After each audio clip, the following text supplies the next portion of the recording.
So one of the people I very much admire in the world of Buddhism is a man called Alan Sonoki, who is well known in the world of what's called engaged Buddhism. That is a Buddhism that's not just about religion and not just about meditation, but it's about applying your ethics, your values, and your vision of relieving suffering in a practical way in the world. And he came to Upaya, the place where I live and work, a couple of years ago. I'm so happy he's coming back. And he said some lines that really meant a lot to me, because I realized in a way I'd been guided by exactly those sensibilities. He says, how do we address the issue of suffering in the world? And Alan said these lines. He said, I will listen. I will listen. How do we address this suffering in the world?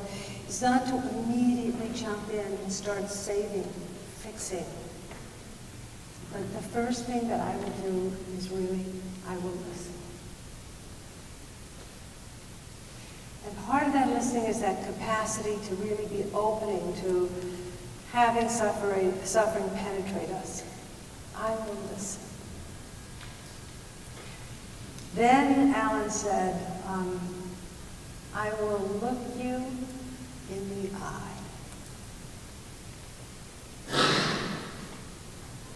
So I was in New York on Sunday, doing a day-long program there. And after the program, I had, kind of a lot of energy running, and I wanted just to kind of walk in the streets. And it was in the early evening. The light was just about out of the sky. The city lights were up. I'm walking down the street. I have my little down jacket on. It was really windy. And I realized right in front of me was a homeless person. And I stopped. His hand went out. And before I put something in his hand, I will look you in the eye. I will listen. And I will look you in the eye. That human-to-human contact, the same kind of contact that I experienced with the young man in Bangalore and the little girl in Humra and the women in Thailand. I will look you in the eye. That kind of openness at a sort of person-to-person level to really encounter another's full humanity, including the truth of their suffering, the truth of their situation. And then Alan's fourth line goes, even though it's really hard. And let me say,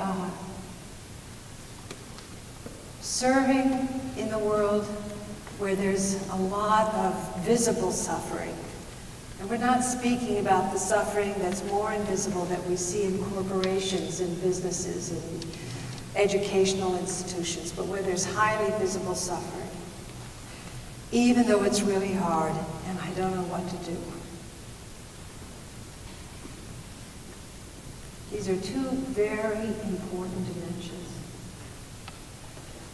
The thing that you think is the right thing to do for the dying person could be not the right thing at all.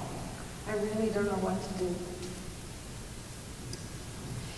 Even though it's really hard and I don't know what to do, I will not turn away.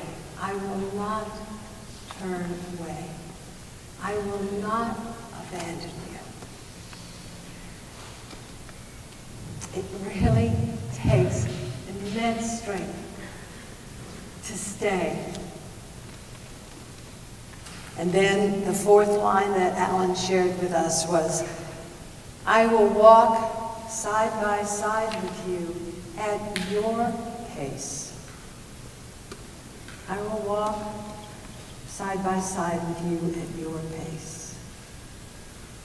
It's not as if I've got the right pace or I've got the program, but but I'm going to come right alongside, just as one ship does to another at your pace. A monk asked a very great Zen master 1,000 years ago, "What is the essence of your practice?" And that teacher said to the monk, "Whatever is needed, whatever is needed." You know, it's in that spirit. And in that regard, I'm reminded of something I heard His Holiness the Dalai Lama say. Because His Holiness the Dalai Lama is a great, kind of a global person at this time in his life. Really a wonderful person, and his wisdom is also very practical. And he said, love and compassion are necessities. They are not luxuries. No, it goes, love and compassion are not luxuries. They are necessities for humanity to survive. Love and compassion are not luxuries. They are necessities for humanity to survive. So in our conference today, our small meeting, I met a wonderful anthropologist who was speaking about doing, an ethnography of this kind of world.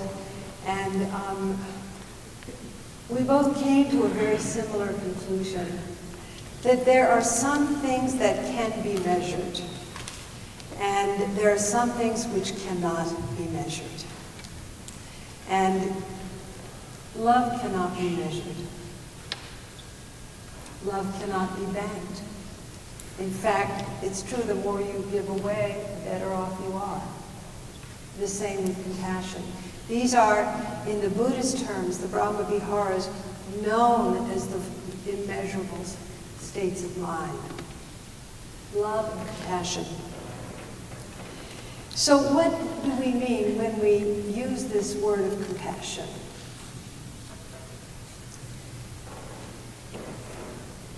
And let me just do a little parenthesis here. I have been involved in the world of neuroscience as a contemplative and as a social scientist for many decades. I feel very fortunate to have attended and participated in many neuroscience meetings around issues related to the study of compassion, of attention, and other mental states associated with meditation, in an effort to actually sort of quantify compassion. What are the features, which social psychologists endeavor to do. And it's kind of fun for me because we have a really extraordinary training at Dupaya, where clinicians from all over the country come. Now there's much more neuroscience because we realize that medicine is very evidence-based, of course, and that clinicians want to be sure that this stuff works that we're teaching them. It's just not some kind of woo-woo stuff. So this is a field that has grown exponentially in the past 2 decades. And part of it is social psychology, looking at some of the elements in these mental processes that come together that make up, a blip of the human experience. So I want to just unpack compassion a little bit, because this is about compassion in action.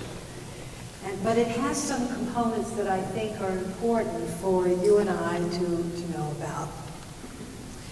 And the first is that in order to be compassionate, we have to have the ability, the actual ability, to have an attention that is able to stay on one being for more than an MTV moment, right? I mean, if we're just jumping from thing to thing, if we're in a kind of ADHD situation, we're priming ourselves all the time in how we are relating to our technology. And by the way, I have a Facebook page, I'm on Twitter. I'm very much into the computer, but I also recognize I need an antidote to Googling, to stimulating what is called the seek and reward circuits of the brain. It's stimulating this sort of addiction to dopamine that our world has right now.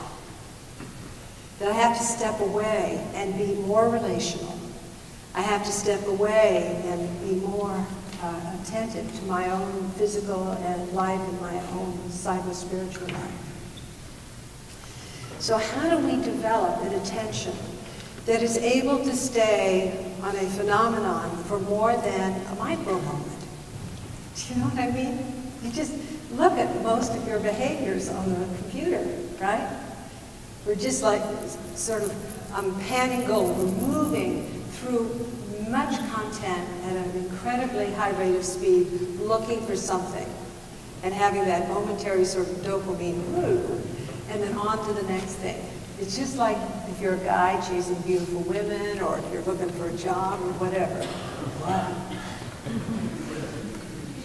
But how do we develop a quality of attention that is really grounded, that can endure for more than a micro moment, that is characterized by stability, and that is also characterized by vividity or high resolution, just like focusing a camera?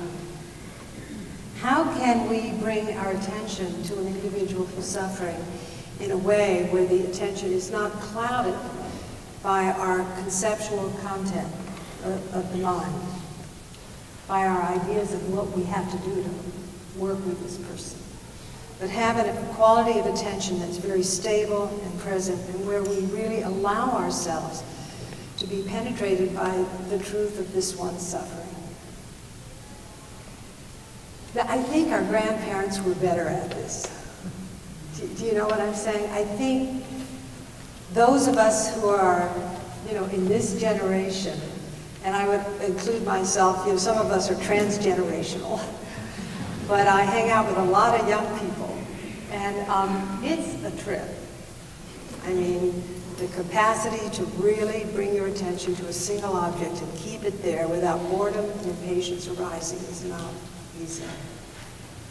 And without us being able to do that, compassion is not possible.